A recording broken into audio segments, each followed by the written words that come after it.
So, Chris Eubank Jr., a unanimous points victor over Liam Williams in what I can only describe as a very strange fight. It was billed as a grudge match. It was billed, as good old JR would say, a slobber knocker. And I think we all had our hopes that it would be entertaining, if not maybe potentially one-sided, but there was going to be, drama.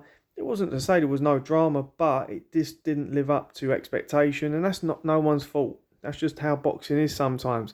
It was still a decent fight. It was still relatively entertaining, but it just didn't have that. I think we all got our hopes up because both are action fighters that we would see something, but it just didn't quite transpire. I want to show you as we go through here with the knockdowns what Eubank saw in Williams to allow him to land those jabs that led to knockdowns. So Williams normally has his hand in a low left position, a low lead hand. As he goes to throw, he normally lifts the glove up to the head and then goes to throw.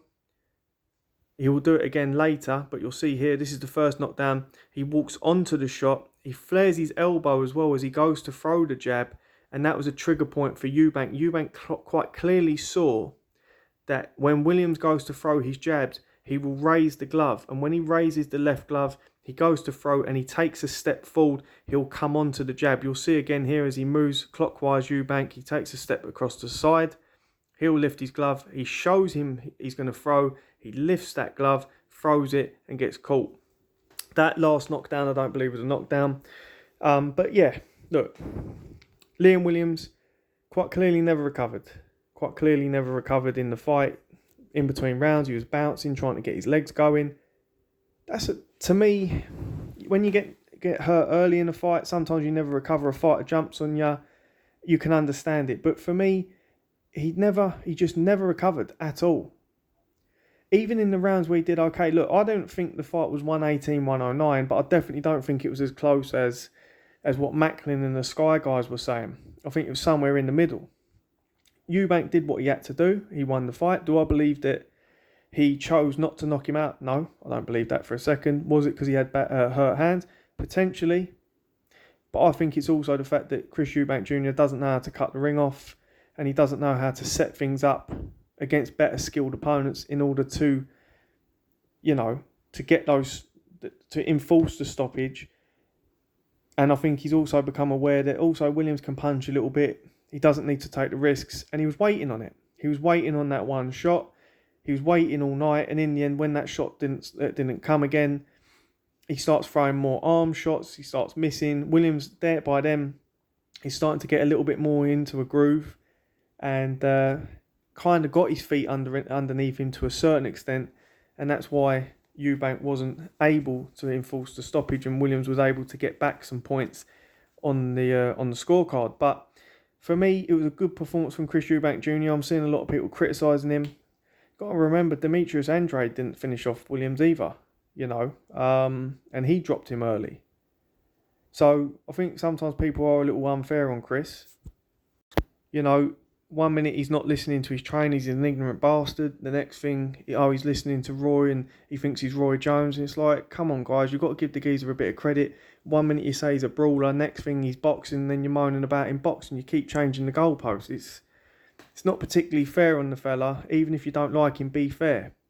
I don't particularly dislike him. I'm actually been a fan of his. I'm a fan of Liam Williams. I was looking forward to the fight last night. It didn't quite live up to expectation, but at the end of the day, we want to see these fights to see who's the better man, and Eubank Jr. was the better man on the night, and Liam Williams is no easy touch. His amateur record goes before him domestically and even, internationally, just under world class.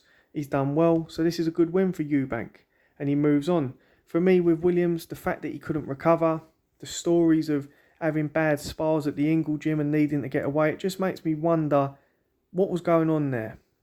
Is there an issue that we don't know about? Is there for him not to be able to recover?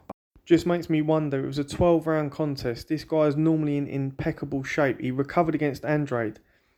Last night he couldn't recover at all.